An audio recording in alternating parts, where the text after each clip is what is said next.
Schön, dass du da bist. Ich habe eine wichtige Frage an dich. Bist du heute glücklich aufgewacht? Spürst du echte Freude, wenn du die Augen öffnest? Oder stehst du morgens auf und fühlst dich leer und traurig? Lass mich raten. Du bist hier, weil du spürst, dass noch mehr Glück in deinem Leben möglich ist.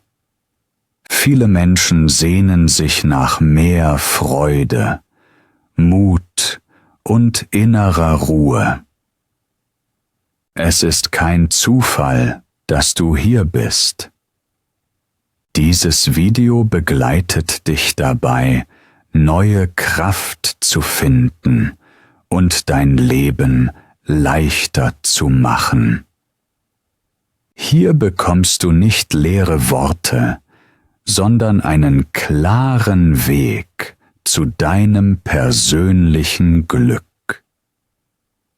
Ich erkläre alles in einfachem Deutsch, damit du es direkt verstehst und sofort anwenden kannst.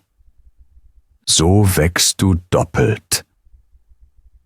Du findest neue Kraft für dein Leben und verbesserst gleichzeitig dein Deutsch. Hier sind 7 Tipps, die dir sofort helfen, mehr Freude in deinen Alltag zu bringen. Mein Name ist Markus. Ich werde nächstes Jahr 50 Jahre alt. Was ich dir heute mitgebe, sind keine Theorien, sondern Erfahrungen aus meinem eigenen Leben. Ich habe selbst viel gelernt, aus Erfolgen, aber auch aus Fehlern. Genau deshalb will ich dir Tipps geben, die mir geholfen haben, glücklicher zu werden. Und ich bin sicher, dass sie auch dir helfen können. Wenn du sie Schritt für Schritt machst, wirst du merken, dein Leben wird leichter, heller und glücklicher. Und mir ist etwas sehr wichtig. Ich verbinde diese Tipps mit Sprachenlernen. Warum? Weil Sprachenlernen meine große Leidenschaft ist und auch meine große Herausforderung. Ich weiß, wie schwer es ist, wenn du sprechen willst, aber im Kopf hörst du, ich mache bestimmt Fehler. Genauso ist es im Leben. Wir halten uns oft zurück, weil wir Angst haben, nicht gut genug zu sein. Aber wenn du lernst, trotzdem zu sprechen, dann wächst du. Du wirst mutiger, freier und glücklicher. Vielleicht kämpfst du nicht mit Sprachen. Vielleicht kämpfst du mit anderen Dingen, mit Zweifeln, mit Vergleichen, mit Stress im Alltag. Aber das ist egal. Diese Tipps kannst du überall nutzen, beim Lernen, bei der Arbeit oder in deinen Beziehungen. Sie helfen dir in jedem Bereich. Es geht darum, dein Herz zu öffnen, deine Gedanken stark zu machen und dir selbst zu vertrauen. Jeder Tipp ist wie ein kleiner Schlüssel. Und wenn du diese Schlüssel benutzt, öffnen sich Türen. Türen, die dich näher zu dir selbst bringen. Am Ende zählt nur eins, dass du ein Leben führst, in dem du wirklich glücklich bist. Tipp 1. Stelle dich Herausforderungen. Glück wächst dort, wo du dich neuen Aufgaben stellst. Wenn du immer nur in deiner Komfortzone bleibst, fühlt sich dein Leben zwar sicher an, aber auch leer und langweilig. In der Komfortzone gibt es keine Überraschung, kein Abenteuer und kein echtes Wachstum. Stell dir vor, du gehst immer denselben Weg. Am Anfang fühlt es sich gut an, weil du ihn kennst. Aber mit der Zeit wird er grau und ohne Freude. Erst wenn du dich traust, neue Wege zu gehen, entdeckst du etwas Schönes, das du vorher nicht gesehen hast. Viele Menschen haben Angst vor Herausforderungen, weil sie denken, was, wenn ich scheitere? Doch das größte Scheitern ist, es gar nicht erst zu versuchen. In jeder neuen Herausforderung steckt die Chance, deine Stärke zu finden. Am Anfang ist es schwer, manchmal sogar unbequem. Aber genau dort lernst du am meisten über dich. Und oft stellst du dann fest, dass Dinge, die dir früher keinen Spaß gemacht haben, plötzlich Freude bringen. Ein Beispiel. Jemand, der nie Sport mochte, beginnt kleine Schritte zu machen. Erst 5 Minuten laufen, dann 10. Irgendwann liebt er das Gefühl danach, die Energie, die Freiheit, den Stolz. So ist es auch beim Sprachenlernen. Viele haben Angst zu sprechen, weil sie Fehler machen könnten. Sie denken, die anderen lachen über mich. Aber genau das Sprechen ist die größte Herausforderung und gleichzeitig der Schlüssel. Wenn du dich traust, deine Stimme zu benutzen, wächst du doppelt. Du lernst schneller, weil du Fehler machst und daraus lernst. Und du wirst mutiger, weil du merkst, nichts Schlimmes passiert. Im Gegenteil, andere hören dir zu und respektieren deinen Mut. Am Anfang klingt es vielleicht holprig, aber mit jeder Wiederholung wird es leichter.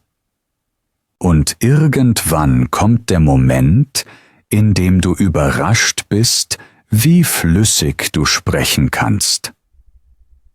Wichtig ist, Herausforderungen sollen dich aufbauen, nicht kaputt machen. Es geht nicht darum, dich jeden Tag zu überfordern oder dich mit toxischem Druck zu quälen. Es geht darum, bewusst kleine Schritte zu wählen, die dich wachsen lassen. Eine neue Aufgabe, ein Gespräch mit einer fremden Person, ein kleiner Vortrag in einer Gruppe, all das sind Chancen, stärker zu werden. Wenn du dich Herausforderungen stellst, entdeckst du neue Seiten an dir. Du findest Mut, den du vorher nicht kanntest. Du baust Vertrauen in dich auf. Und du spürst Stolz, wenn du merkst, ich habe es geschafft. Dieser Stolz ist echtes Glück, weil du ihn dir selbst verdient hast. Also erinnere dich. Komfortzone bedeutet Stillstand. Herausforderung bedeutet Leben. Und je mehr du dich traust, desto glücklicher wirst du. Tipp 2. Freu dich über kleine Siege. Viele Menschen warten immer nur auf große Erfolge. Sie denken, sie können erst glücklich sein, wenn sie reich sind, wenn sie perfekt sprechen, wenn sie alles geschafft haben.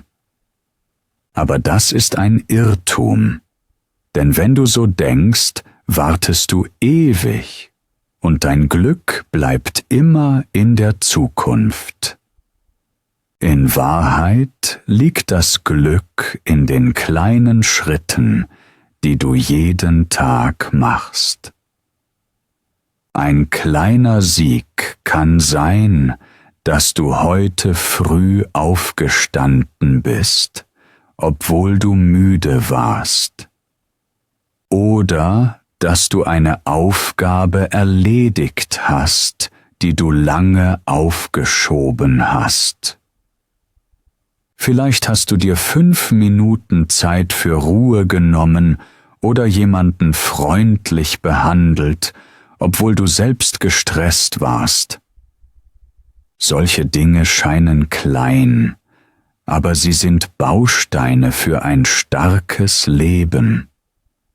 Jeder kleine Sieg motiviert dich und gibt dir Kraft. Wenn du dich nur auf ein großes Ziel konzentrierst, wirkt es zu weit entfernt, du wirst ungeduldig und verlierst Mut. Aber wenn du deine kleinen Fortschritte erkennst und feierst, spürst du jeden Tag Freude und deine Energie wächst. Auch beim Sprachenlernen ist das entscheidend. Viele Menschen wollen sofort perfekt sprechen und vergleichen sich mit Muttersprachlern. Dadurch fühlen sie sich klein und denken, es sei unmöglich. Doch Perfektion ist kein Ziel, das du morgen erreichst. Es geht um die kleinen Siege. Heute hast du ein neues Wort gelernt. Heute hast du einen Satz gesagt, den du gestern noch nicht konntest. Heute hast du zum ersten Mal eine Frage gestellt und die Antwort verstanden. Das sind Siege, die zeigen, dass du wächst. Wenn du dich über solche kleinen Erfolge freust, wird Lernen leichter und dein Kopf hört auf zu sagen, es dauert zu lange. Stattdessen hörst du dein Herz sagen, schau, ich habe schon ein Stück geschafft. So baust du Vertrauen auf. Und genau dieses Vertrauen macht dich stark. Deshalb warte nicht auf den großen Sieg, sondern sammle die kleinen. Freu dich über sie.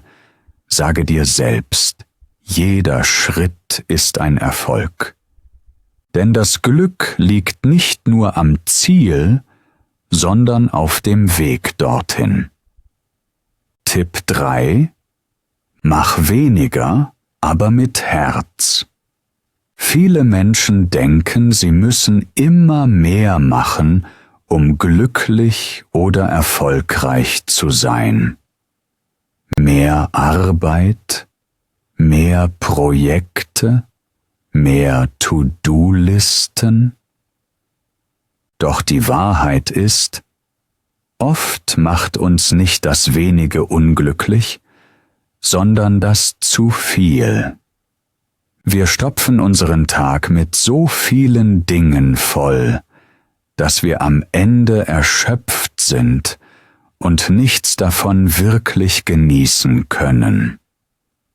Glück kommt nicht davon, dass du alles auf einmal machst. Glück kommt, wenn du die richtigen Dinge tust, und das mit ganzem Herzen. Stell dir vor, du hast 5 Aufgaben auf deiner Liste. Du rennst, du machst, Du hetzt. Am Ende bist du müde und fragst dich, ob es das wert war. Doch wenn du nur 2 oder 3 Dinge tust, die wirklich wichtig sind und sie bewusst machst, spürst du eine tiefe Zufriedenheit. Weniger bedeutet nicht Schwäche. Weniger bedeutet Klarheit. Und Klarheit bringt dir Frieden. Wenn du eine Sache tust, tu sie mit Herz.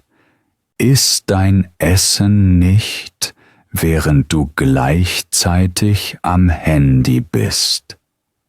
Sprich mit einem Menschen nicht, während dein Kopf schon woanders ist. Lies ein Buch nicht nur, um es zu beenden, sondern um die Worte zu fühlen. So wird dein Leben reicher, obwohl du weniger machst.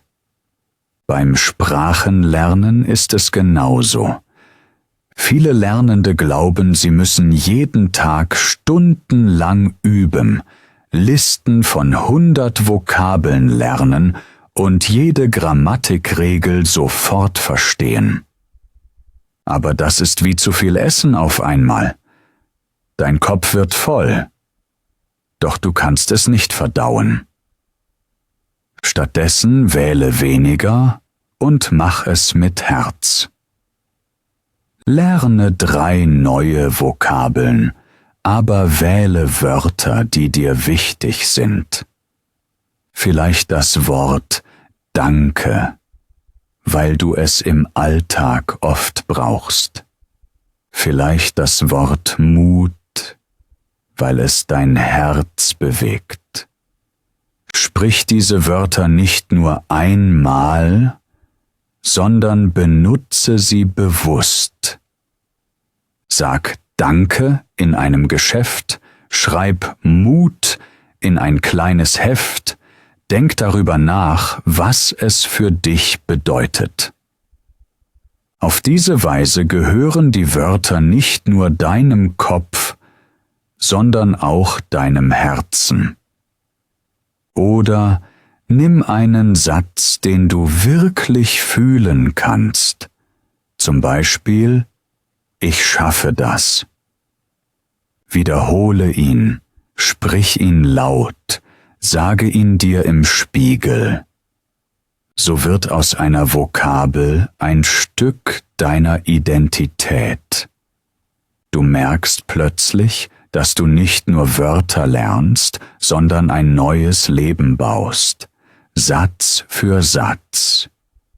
Weniger kann also mehr sein, wenn du es mit Liebe machst. Lieber 10 Wörter, die du fühlst und benutzt, als 100, die du vergisst. Lieber ein Gespräch, bei dem du mit offenem Herzen sprichst, auch wenn du Fehler machst, als 10 Stunden Bücher, die dein Herz nicht erreichen. Sprachenlernen ist kein Marathon, bei dem es nur um Tempo geht. Es ist ein Tanz, bei dem du lernst, Schritt für Schritt Freude zu spüren. Und diese Freude wächst, wenn du weniger tust, aber mit voller Aufmerksamkeit. Übertrag das auch auf dein Leben. Mach Pausen. Sag öfter Nein zu Dingen, die dich leer machen. Und sag Ja zu dem, was dich erfüllt. Trinke deinen Kaffee in Ruhe. Höre jemandem zu, ohne zu unterbrechen. Schreibe einen Satz auf Deutsch und lies ihn mit Stolz, als wäre es ein Gedicht. Mach weniger, aber mit Herz, und du wirst merken, dass die kleinen Momente plötzlich groß werden. Am Ende zählt nicht, wie viel du getan hast, sondern wie sehr du dabei du selbst warst. Weniger mit Herz bringt dir mehr Glück, mehr Frieden und mehr Liebe im Leben und im Lernen. Tipp 4. Schaffe Rituale, die dir Frieden geben. Unser Alltag ist oft laut, hektisch und voll. Wir springen von einer Aufgabe zur nächsten, vom Handy zur Arbeit, von Problemen zu Sorgen. Und genau in diesem Chaos verlieren wir den Kontakt zu uns selbst. Rituale sind wie kleine Inseln im Meer des Alltags. Sie sind Momente, in denen du sagst, jetzt halte ich inne, jetzt atme ich, jetzt tue ich etwas nur für mein Herz. Ein Ritual muss nichts Großes sein. Es kann so einfach sein wie eine Tasse Tee am Morgen, die du bewusst trinkst. Es kann ein Spaziergang am Abend sein, wenn die Welt ruhiger wird. Es kann das Aufschreiben von 3 Dingen sein, für die du dankbar bist, bevor du schlafen gehst. Diese kleinen Gewohnheiten schaffen Frieden in dir. Sie sind wie Anker, die dich festhalten, wenn das Leben stürmisch ist. Ohne Rituale bist du wie ein Schiff ohne Halt, das immer wieder hin und her geworfen wird. Mit Ritualen hast du einen ruhigen Hafen, egal wie laut die Welt draußen ist. Beim Sprachenlernen sind Rituale besonders wichtig. Viele Menschen scheitern nicht, weil sie zu dumm sind oder kein Talent haben. Sie scheitern, weil sie keine Struktur haben. Sie lernen mal hier, mal da, und irgendwann geben sie auf. Aber wenn du ein Ritual schaffst, hältst du durch. Vielleicht liest du jeden Morgen einen kurzen Text auf Deutsch. 5 Minuten, nicht mehr. Vielleicht hörst du jeden Abend einen kleinen Podcast. Vielleicht schreibst du jeden Tag einen Satz in dein Heft. Egal wie klein er ist, wenn du diese Dinge jeden Tag tust, wirst du ruhiger und sicherer. Dein Kopf weiß, das ist mein Moment. Und dein Herz freut sich, weil es sieht, ich wachse, Schritt für Schritt. Rituale machen Lernen leicht, weil sie Routine schaffen.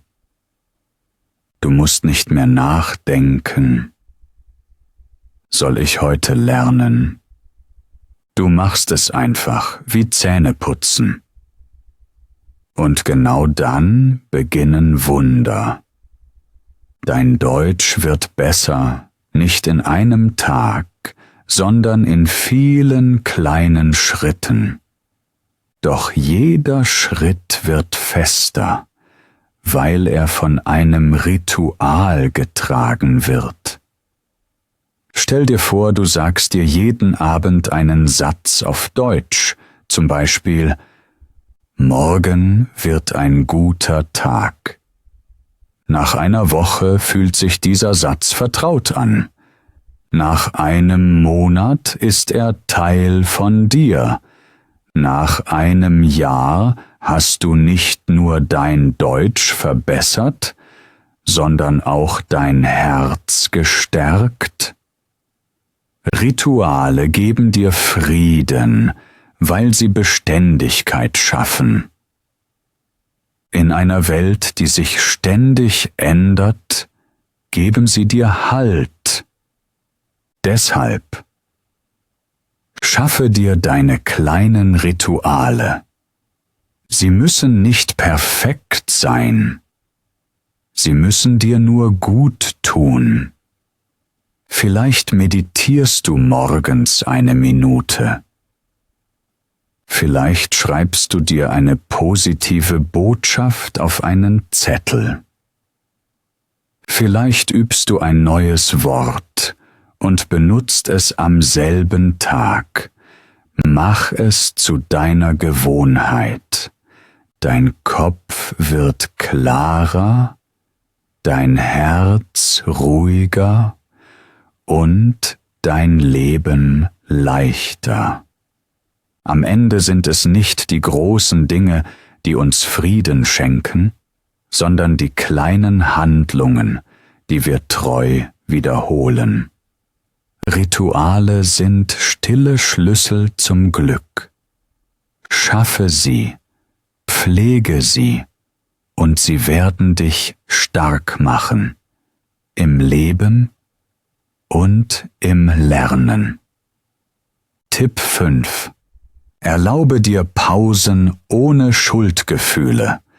Viele Menschen denken, sie müssen immer stark sein, immer fleißig sein, immer leisten. Sie glauben, Pausen sind Zeitverschwendung oder sogar ein Zeichen von Schwäche. Doch das ist ein Irrtum, der unglücklich macht. Dein Körper ist keine Maschine, die endlos funktioniert. Dein Kopf ist kein Computer, der immer neue Aufgaben ohne Unterbrechung abarbeiten kann. Wenn du nie innehältst, verbrennst du deine Kraft. Dann fühlst du dich leer, erschöpft und ohne Freude. Pausen sind kein Luxus. Pausen sind notwendig. Sie sind wie das Atmen zwischen zwei Sätzen. Ohne Pause gibt es keine Musik, nur Lärm. Ohne Pause gibt es kein Leben, nur Hetze. Deshalb musst du lernen, Pausen zu erlauben, ohne dich dafür schlecht zu fühlen.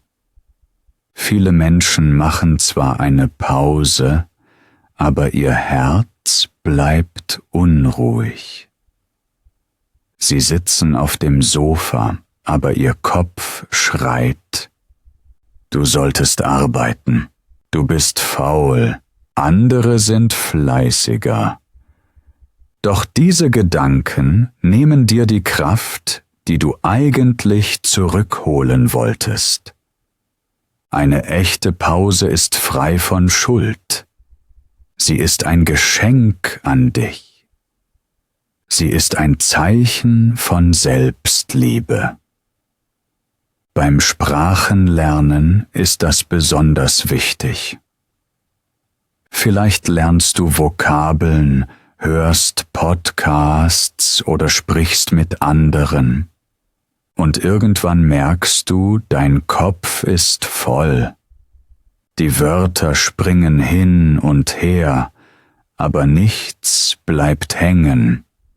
In diesem Moment bringt es nichts, dich zu zwingen. Wenn du weiter lernst, machst du dich nur müde und frustriert. Aber wenn du eine Pause machst, geht das Gelernte in deinem Kopf tiefer. Dein Gehirn braucht Ruhe, um Informationen zu speichern. Deshalb sind Pausen ein Teil vom Lernen, nicht das Gegenteil. Stell dir vor, du lernst 20 Minuten und gehst dann spazieren. Während du gehst, sortiert dein Kopf alles, was du gerade gelernt hast. Du merkst es nicht, aber es arbeitet in dir. Und wenn du zurückkommst, bist du klarer, ruhiger und kannst viel leichter weiterlernen. Pausen sind also nicht Zeitverlust. Sie sind Teil des Erfolgs. Auch im Leben gilt das. Wenn du immer nur rennst, verpasst du die Schönheit des Moments. Setz dich hin, trink einen Kaffee, atme tief ein, hör die Geräusche um dich, sieh die Farben um dich, spüre deinen Körper.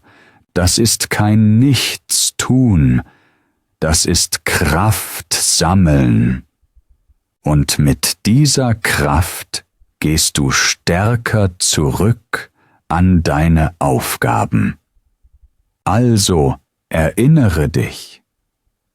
Pausen sind nicht faul. Pausen sind weise. Wenn du sie dir erlaubst, wirst du nicht schwächer, sondern stärker. Dein Körper dankt dir, dein Kopf dankt dir, dein Herz dankt dir und dein Deutschlernen dankt dir auch. Denn nur wer ausgeruht ist, kann Neues aufnehmen. Schenke dir diese Ruhe, ohne Schuldgefühle. Dein Leben wird leichter, dein Lernen klarer und dein Glück größer. Tipp 6. Sag öfter Nein. Viele Menschen sagen immer Ja. Sie sagen Ja zu Terminen, die sie nicht wollen. Sie sagen Ja zu Aufgaben, die sie überfordern. Sie sagen Ja, um andere nicht zu enttäuschen. Doch jedes Ja zu anderen kann ein Nein zu dir selbst sein. Und wenn du das zu oft machst, verlierst du dich. Dein Leben wird voller Dinge, die dich nicht erfüllen, voller Pflichten, die dich müde machen, und voller Erwartungen, die gar nicht deine eigenen sind. Deshalb ist es wichtig, Nein zu sagen. Nicht aus Egoismus, sondern aus Selbstschutz. Nein heißt nicht, dass du andere nicht magst. Nein heißt, dass du dich selbst respektierst. Viele Menschen haben Angst, Nein zu sagen, weil sie denken, sie könnten jemanden verletzen oder verlieren. Aber die Wahrheit ist, wer dich wirklich liebt und respektiert, wird dein Nein akzeptieren. Dein Nein macht dich nicht schlechter, es macht dich klarer. Beim Sprachenlernen ist das genauso. Vielleicht willst du jeden Kurs machen, jede App ausprobieren, jedes Material nutzen. Aber am Ende bist du überfordert.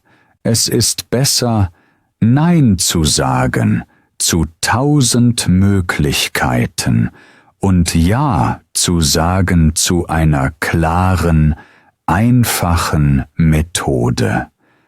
Dann bleibst du dran und machst Fortschritte.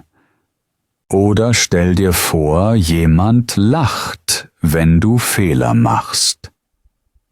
Da kannst du innerlich Nein sagen. Nein, ich lasse mir meinen Mut nicht nehmen. Nein, ich höre nicht auf, nur weil jemand lacht. Dein Nein schützt deine Träume. Dein Nein gibt deinem Ja mehr Wert. Denn jedes klare Nein öffnet Raum für ein echtes Ja. Ein Ja zu deiner Gesundheit. Ein Ja zu deiner Freude. Ein Ja zu deiner Entwicklung. Übe es, kleine Neins zu sagen. Nein zu unnötigem Stress. Nein zu Menschen, die dir Energie nehmen. Nein zu Gewohnheiten, die dich schwächen. Dein Leben wird leichter, dein Kopf klarer, dein Herz freier. Sag öfter Nein und schaffe Platz für dein wahres Ja. Tipp Seibem: Erwarte weniger, erlebe mehr. Viele Menschen sind unglücklich, weil ihre Erwartungen zu hoch sind. Sie erwarten, dass andere immer nett sind. Sie erwarten, dass das Leben leicht ist.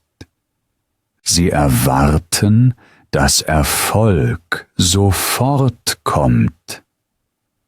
Doch je mehr du erwartest, desto mehr wirst du enttäuscht. Erwartungen machen dich blind für das Schöne, das schon da ist. Du denkst, erst wenn alles perfekt ist, kann ich glücklich sein. Aber das ist ein Irrtum. Glück ist nicht dort, wo alles perfekt ist. Glück ist dort, wo du die kleinen Dinge siehst und schätzt. Wenn du lernst, weniger zu erwarten, öffnest du die Tür für echte Freude. Du wirst überrascht von einem Lächeln, von einem Sonnenaufgang, von einem guten Gespräch. Du bist dankbar für das, was kommt, anstatt immer nur auf das zu warten, was fehlt. Beim Sprachenlernen ist es genauso. Viele erwarten, dass sie nach 3 Monaten fließend sprechen. Sie erwarten, keine Fehler mehr zu machen. Sie erwarten, dass jeder sie sofort versteht. Und wenn das nicht passiert, sind sie enttäuscht. Aber so funktioniert Lernen nicht.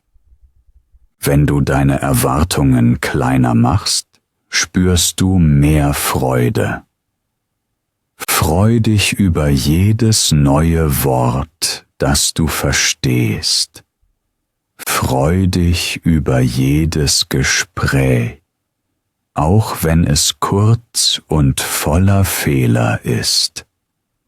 Freu dich über den Mut, überhaupt zu sprechen. Weniger Erwartungen bedeuten weniger Druck, und weniger Druck bedeutet mehr Spaß. Und mit mehr Spaß lernst du schneller. Das Leben wird leichter, wenn du es nicht zwingst. Es wird heller, wenn du nicht immer mehr verlangst. Erwarte weniger vom Leben, und du wirst mehr erleben. Freude wächst nicht aus Perfektion. Freude wächst aus Dankbarkeit. Darum erinnere dich jeden Tag. Ich erwarte nichts Großes. Ich nehme das Kleine mit offenem Herzen. Und genau darin liegt das Glück.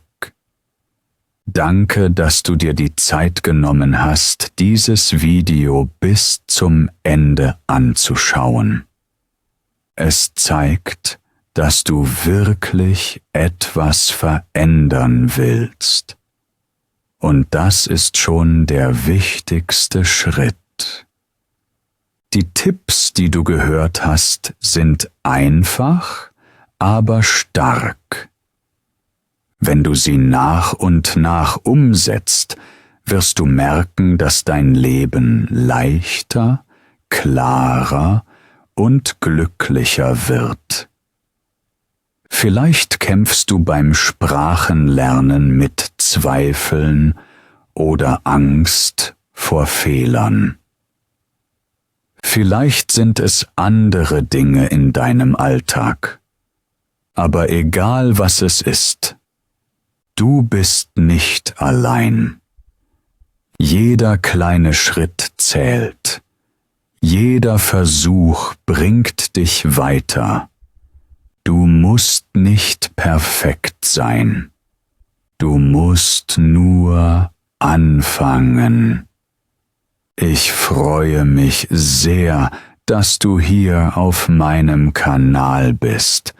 Es macht mich glücklich, dich auf deinem Weg begleiten zu dürfen.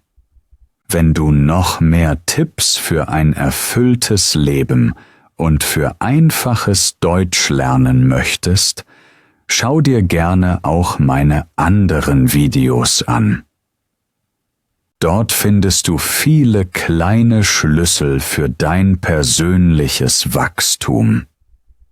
Vergiss nie, alles, was du brauchst, Mut, Kraft, Freude, ist schon in dir. Glaube an dich, sei freundlich zu dir selbst und geh deinen Weg. Dein Glück beginnt jetzt, und ich glaube fest daran, dass du es findest.